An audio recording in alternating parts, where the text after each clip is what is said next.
देखिए जी, आज हम क्वेश्चन नंबर 4 करने लगे हैं 7.2 का।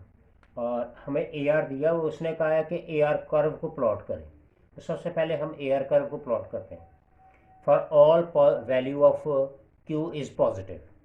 तो यहाँ पे पहले मैं 60 माइनस क्यू की वैल्यू ज़ीरो लूँ तो मेरे पास आ जाएगा 60। फिर मैं अगर क्यू की वैल्यू 5 लूँ तो मेरे पास आ जाएगा 45। अगर मैं क्यू की वैल्यू 10 ले लूँ तो मेरे पास आ जाएगा 30। अगर मैं 15 ले लूँ तो मेरे पास आ जाएगा 15। और अगर मैं यहाँ पे 20 वैल्यू ले लूँ तो मेरे पास आ जाएगा 0। और अगर मज़ीद लूँगा तो वो नेगेटिव बनता जाएगा। ठीक है जी। अब जो ए आर होता है that is equal to a price, P के इक्वल होता है। अब देखिए यहाँ पे हम इसको ड्रा करते हैं। ठीक है, ये यहाँ पे हमारे पास क्यू आ गया और ये मेरे पास है A R that is equal to price. अच्छा, ये बिल्कुल similar to that of the demand curve, लेकिन डिफरेंस क्या आएगा डिमांड कर्व और ए आर कर्व में? डिमांड कर्व में हॉरिजॉन्टल एक्सिस पे होता है प्राइस, और यहाँ पे एक क्वांटिटी हॉरिजॉन्टल एक्सिस पे। ये डिफरेंस है इसके अंदर। अच्छा, अब यहाँ पे देखें, ये मेरे पास ज़ीरो है तो हमने वैल्यूज़ ली हैं 5, फिर 10, फिर 15, फिर 20 और 25 ऑनवर्ड। इसी तरह से मैक्सिमम वैल्यू 60 आई है, तो यहाँ से हम 10 का डिफरेंस डालते जाते हैं। 10, 20, 30, 40, 50, 60, 70 अप टू सो वन। अब देखिए ज़रा, तो ये 60 पे अगर मैं देखूं, क्वांटिटी ज़ीरो है तो यहाँ पे 60 आई है प्राइस। ठीक है, और अगर मैं देखूं क्वांटिटी 20 है तो जो अगर क्वांटिटी 20 आई है तो प्राइस मेरे पास ज़ीरो आई है। इसका मतलब ये मेरे पास ए आर कर्व आ गया, ये मेरे पास ए आर कर्व आ गया जी। ठीक है जी, that is A R, that is price, और इसकी वैल्यू थी 60 माइनस 3 क्यू। तो ये जो था मेरे पास कर्व। ठीक है जी, जो उसने कहा था कि आप प्लॉट करें ए आर कर्व को, वो हमने प्लॉट कर दिया। अब उसने कहा है फाइंड एम आर। अब एम आर को फाइंड करने के लिए देखिए, टोटल रेवेन्यू जो होता है वो होता है पी इंटू क्यू। ठीक है, पी मेरे पास क्या है, that is average revenue. 60 minus 3 Q into Q, तो ये क्या हो गया, 60 क्यू माइनस 3 क्यू स्केयर। तो ये मेरे पास आ गया जी, टोटल रेवेन्यू आ गया मेरे पास 60 माइनस 3 क्यू। लेकिन उसने कहा है आप इसने एम आर निकाला, तो आप इसका डेरिवेटिव ले लें, टी आर का डेरिवेटिव ले लें, D over D Q of T R. तो ये क्या आ जाएगा, 60 माइनस 6 क्यू। तो ये क्या कहलाएगा, that is equal to M R. 60 minus 6 Q that is equal to M R. ये एम आर आ गया। ठीक है। अच्छा, अब यहाँ पे ये मेरे पास एम आर की इक्वेशन आई है 60 माइनस 6 क्यू। अगर मैं इसका अगर ग्राफ प्लॉट करके देखूं, तो क्यू की वैल्यू अगर मैं ज़ीरो लूँ, देखें ज़रा, हम यहाँ पे एम आर का भी लेते हैं ज़रा ग्राफ, वो भी ड्रॉ करके देख लेते हैं। अगर मैं 60 माइनस 6 क्यू की वैल्यू ज़ीरो लूँ तो 60 आ गया। ठीक है, और इसी तरह से 60 माइनस क्यू की वैल्यू को हम बढ़ाते जाते हैं। ठीक है, अगर मैं 10 रखूँगा तो मेरे पास क्या आएगा, ज़ीरो। ये देखें, 60 और ज़ीरो, तो यानी कि अगर मैं क्यू 10 ले लूँ यहाँ पे ये, तो मेरे पास प्राइस क्या आ जाएगी, ज़ीरो। क्यू 10 लेने पे ये देखिए ये ज़ीरो आ जाएगी। ठीक है, और अगर मैं क्यू ज़ीरो ले लूँ तो मेरे पास कितना आएगा, 60। तो इसका मतलब ये यहाँ से ये ग्राफ एम आर का आ गया, ये एम आर का ग्राफ आ गया। ठीक है जी, ये एम आर का आ गया। तो हमें दोनों ग्राफ जो है वो क्लियरली हमने बना के देख लिए, एम आर। अच्छा, अब उसने कहा है नंबर 1, नंबर यहाँ पे उसने क्या क्या पूछा हुआ है। अब कह रहा है कि ए आर और एम आर को कंपेयर भी करें। ये देखें, डी पार्ट के अंदर उसने पूछा हुआ ए आर और एम आर को कंपेयर भी करें। ठीक है। अच्छा, अगर हम इसको कंपेयर करें तो ये तो मेरे पास है, देखें एम आर, और ए आर मेरे पास कितना है, देखें ज़रा, ए आर मेरे पास 60 माइनस 3Q, ये ए आर है।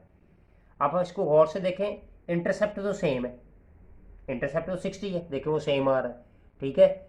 लेकिन जो एम आर है वो स्टीपर है, कितना स्टीपर है, twice a times, twice a time. जो एम आर कर्व जो है इज स्टीपर,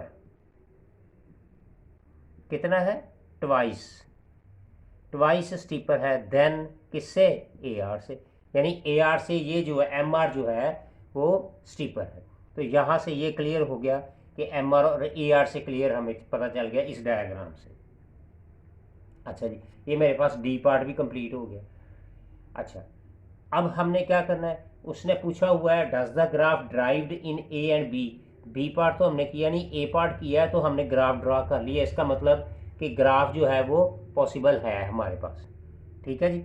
यानी कि हमारे पास ए, सी और डी तीनों पे क्वेश्चन जो है वो सॉल्व हो चुके हैं। अब हमारा क्वेश्चन रह गया बी पार्ट। अब हम क्वेश्चन जो है वो इसका बी पार्ट करते हैं। अब वो मैथमेटिकली सारा है, तो हम मैथमेटिकली सारा प्रूव करते हैं क्या होता है।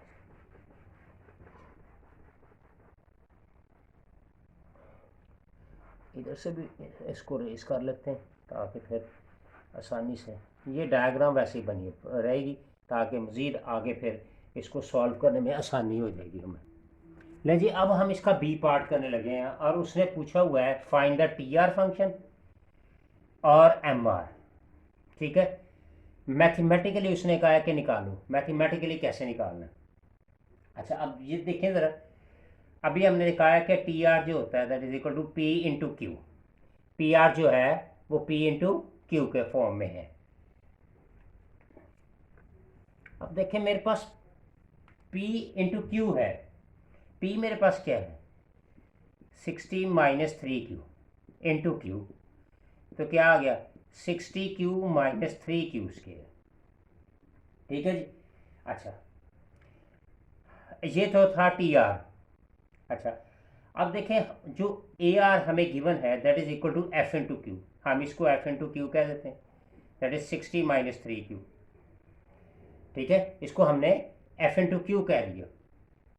अच्छा, तो टी आर को हम फिर क्या कह देंगे, टी आर क्या था, पी इंटू क्यू था ना, तो पी को हमने क्या कहा है एफ इंटू क्यू, और क्यू वैसे लिख दिया, तो क्या बन गया Q into F into Q, ये फंक्शन बन गया टी आर का, ठीक है। अब आपने क्या करना है, इस टी आर का आपने डेरिवेटिव ले लेना, आपने इसका डेरिवेटिव ले लेना टी आर का।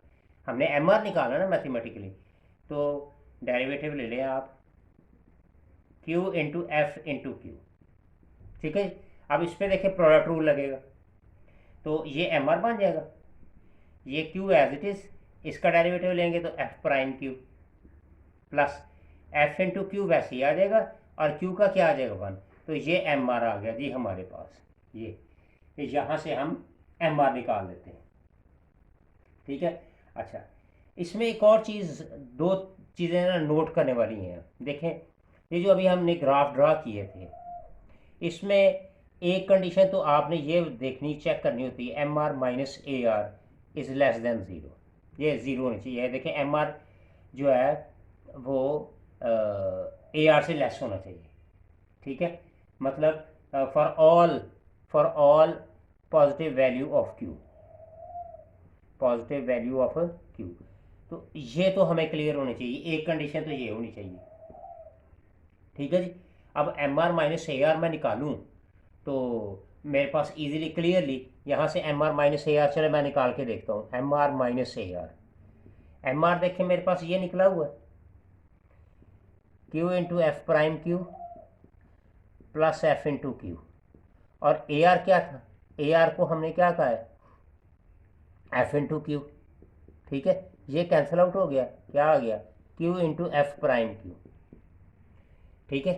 अच्छा, क्यू वैसे लिख दिया, F prime Q, F prime Q क्या आएगा, अब देखें हमने जो ए आर है इसको ही तो एफ ऑफ क्यू का है 60 माइनस 3Q, इसी को तो हमने एफ आर एफ क्यू क्या है, तो इसका प्राइम ले लेंगे तो क्या होगा -3, तो इसको -3 कर दें तो क्या आएगा -3 क्यू, देखिए लेस देन 0, तो ये कंडीशन अप्लाई होगी।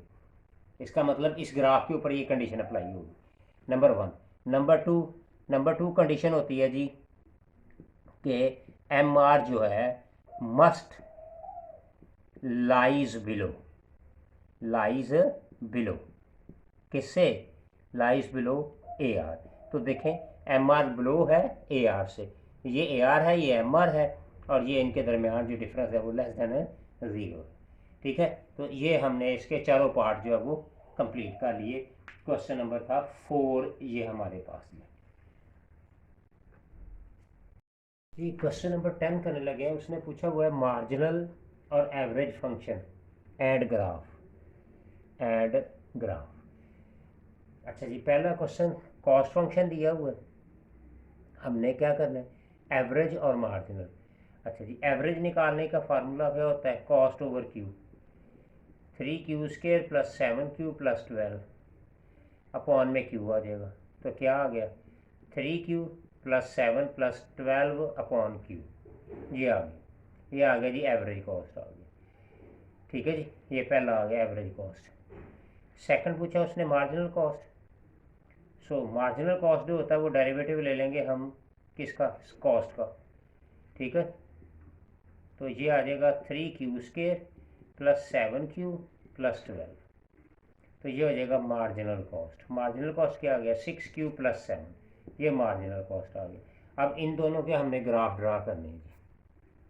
ठीक है जी, अच्छा सबसे पहले हम क्या करते हैं मार्जिनल कॉस्ट ले लेते हैं 6q + 7।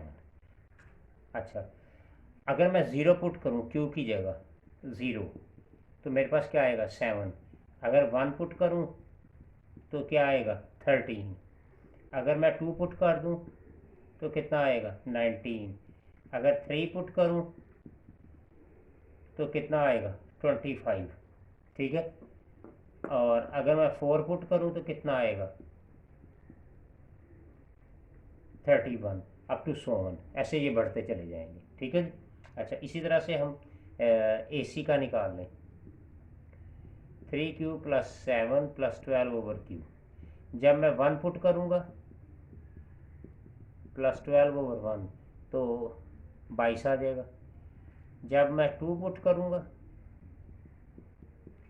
12/2 तो ये 6 आ जाएगा, 13 और 19 आ जाएगा। जब मैं 3 पुट करूँगा तो ये 4 हो जाएगा, 11 और 9 20 आ जाएगा। फिर इसी तरह से मैं 4 पुट करूँगा 12/4, जब मैं 4 पुट करूँगा तो मेरे पास फिर 22 आ जाएगा। जब मैं 5 पुट करूँगा तो 24.4 आ जाएगा। ठीक है जी, ये इस तरह से आ गया। अब हम इसका ग्राफ ड्रा करते हैं जी, देखें ज़रा यहाँ से। अच्छा, एक तो ये आपको क्लियरली नज़र आ रहा है, ये देखें ये MC इक्वेशन कौन सी है, लीनियर, और लीनियर इक्वेशन हमेशा स्ट्रेट लाइन होती है, ये याद रख लें। ये 1 आ गया, ये 2, ये 3, ये 4, ये 5, ये Q की वैल्यू आ गई। अब यहाँ पे हमने किसका बनाना है, एक तो AC का बनाना है और दूसरा MC का बनाना है। ठीक है जी, अब यहाँ पे हम 5 का डिफरेंस डाल देते हैं, 5, 10, 15, 20, 25, 30, ये लेंगे। अच्छा, अब देखिए यहाँ पे पहले MC का 7 से शुरू होगा, यहाँ से तकरीबन ऑलमोस्ट यहाँ से शुरू होगा, फिर 13 है, फिर 19 है, 13 फर्स्ट पे है 13, फर्स्ट पे 13, तो यहाँ पे मेरे पास ऑलमोस्ट आ रही है यहाँ पे। ठीक है, 2 पे मेरे पास 19 आ रहा है, 2 पे अगर देखें तो यहाँ पे 19 आ रहा है, ये 3 पे अगर चेक करें तो 25 आ रहा है, ये 29, और 4 पे चेक करें तो 31 आ रहा है, ये यहाँ पे। तो देखें ये स्ट्रेट लाइन, ये इनको आप ज्वाइन करेंगे तो स्ट्रेट लाइन, तो ये किसका कर्व आ गया MC का। ठीक है, इस तरह से अब AC का बनाएं। AC का देखें तो 1 पे लिया तो 22, 1 पे 22 आई यहाँ पे कहीं, ये 22, 2 पे 19 आई, 2 पे 19, 2 पे 19 तकरीबन यही आ गई सेम। 3 पे 20, 3 पे 20 है जी, 3 पे ऊपर चली गई, यहाँ से ये ऊपर चली गई, हल्की सी ऊपर चलेगी। 4 पे 22 आ गई, ये फिर ऊपर जाएगी। 5 पे फिर ये 24 पॉइंट यहाँ पे। तो इस तरह से ये इस तरह से ये ग्राफ, ये इस तरह से ये एसी का ग्राफ आ गया। ये एवरेज कॉस्ट का आ गया, ये मार्जिनल कॉस्ट का है, इसको टच करते हुए ये गुजर गई। ये एवरेज कॉस्ट और मार्जिनल कॉस्ट का जी ग्राफ आ गया। ये तो था ए पार्ट था जो हमने इसका सॉल्व किया। इसी तरह से अगर आप बी पार्ट देखेंगे ना, तो उसके अंदर भी दोनों स्ट्रेट लाइंस हैं। तो स्ट्रेट लाइंस को जब सॉल्व करोगे तो वो भी इजीली आप सॉल्व कर लोगे इसका। ठीक है जी, ग्राफ जो है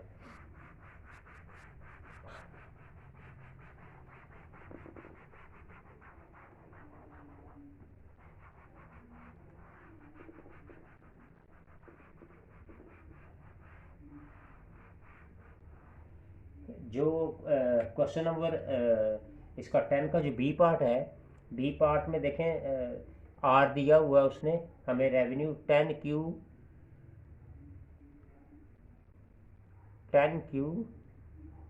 और -Q स्केयर ये दिया हुआ है आर।